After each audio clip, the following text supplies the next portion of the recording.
सुंदरवन जंगल में टूनी और टुनटुनी नाम की दो बहनें रहा करती थी। टूनी स्वभाव से नरम दिल थी।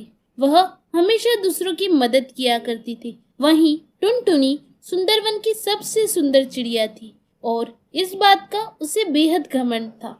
एक दिन टूनी टुनटुनी से कहती है कि बहन टुनटुनी, सिलाई करके जितने भी पैसे आते हैं उन सब से घर चलाना और तुम्हारी पढ़ाई का खर्चा उठाना मुश्किल हो रहा है। अगर तुम सिलाई में मेरी थोड़ी मदद कर सको तो मैं घर का खर्चा आसानी से चला सकूंगी। टूनी दीदी, मैंने आपसे कितनी बार बोला है कि यह सिलाई मुझसे नहीं होती है। यह कहकर टुनटुनी वहाँ से चली जाती है। ऐसे ही काफी दिन बीत जाते हैं। एक दिन टुनटुनी और टूनी बाजार से सामान खरीद कर लौट रहे होते हैं कि उन्हें एक आवाज सुनाई देती है, कोई मेरी मदद कर दो, कोई मेरी मदद कर दो। बहन टुनटुनी, कोई हमसे मदद मांग रहा है, हमें उसकी मदद करनी चाहिए। क्या कहती हो? टूनी दीदी, मुझसे ये मदद नहीं होती है, कितनी बार बोला है, और वैसे भी मैं अभी थक गई हूँ, इसलिए मैं जा रही हूँ। टूनी जैसे ही इधर उधर देखती है तभी उसे एक बूढ़ी चिड़िया दिखाई देती है। बेटी, क्या तुम इस टोकरी को उठाने में मेरी मदद कर दोगी? जी माँ जी, अभी करती हूँ। इतने में ही कालू कौवा पेड़ से टकराने के कारण गिरने वाला होता है। अरे कोई मेरी मदद करो, मैं मर जाऊंगा। यह देख टूनी तुरंत कालू की मदद करने के लिए जाती है। शुक्रिया टूनी बहन। टूनी फिर से बूढ़ी चिड़िया के पास जाती है, पर वो वहाँ से जा चुकी होती है। तभी टूनी की नजर उस मिरर पर पड़ती है। यह शायद माँ जी का होगा, मैं इसे ले जाती हूँ। जब वह अगली बार मिलेंगी तो उन्हें दे दूंगी। टूनी सुबह सुबह अपने काम में लग जाती है। तभी उसे वो मिरर दिखता है। टूनी अपने आप उस मिरर की तरफ खींची चली जाती है। काश मैं भी दूसरी चिड़ियाओं की तरह सुंदर होती।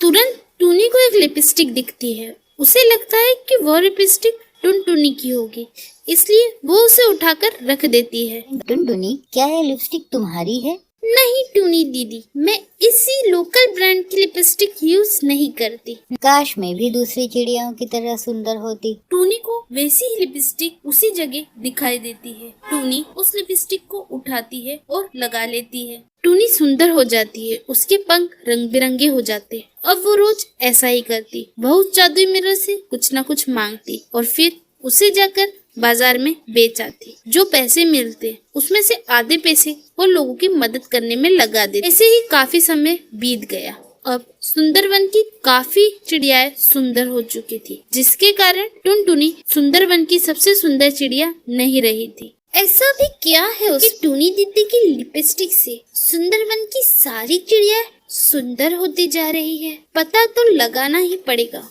आज मैं सारा दिन टूनी दीदी पर नजर रखूं। जब टूनी बाजार लिपस्टिक बेचने जाती है तब टुनटुनी वह जादुई मिरर ले लेती है।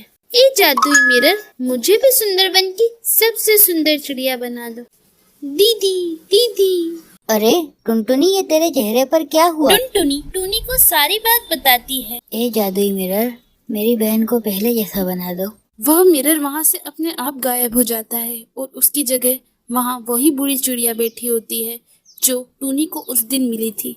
अरे माँ जी, आप? हाँ, मैं। ये जादुई आईना और कोई नहीं, मैं ही थी। मैं एक चिड़िया जादूगरनी हूँ जो किसी का भी रूप आसानी से धर सकती हूँ। जब तुमने मेरी उस दिन बिना किसी स्वार्थ के मदद करी, तब मैंने इस जादुई आईने का रूप धर लिया और तुम्हारे साथ यहाँ चली है। जब जब तुमने जो मांगा वो मैंने तुम्हें दिया, क्योंकि तुम्हारे हर काम में दूसरों की भलाई छुपी थी। लेकिन तुम्हारी बहन घमंडी है, स्वार्थी है। वो हमेशा किसी की मदद नहीं करती है, हर काम में अपना स्वार्थ देखती है, इसलिए वह सुंदर नहीं बन पाई। तो क्या अब वो कभी सही नहीं होगी? अगर वो लोगों की मदद करेगी, हर किसी से प्रेम से बात करेगी, अपने मन में हर किसी के लिए सद्भाव रखेगी, तो वो जरूर ठीक हो जाएगी। यह कहकर वो बूढ़ी चिड़िया वहाँ से गायब हो जाती है। ऐसे ही 2 महीने बीत जाते हैं। दीदी देखिए, मैं पूरी तरीके से सही हो गई हूँ।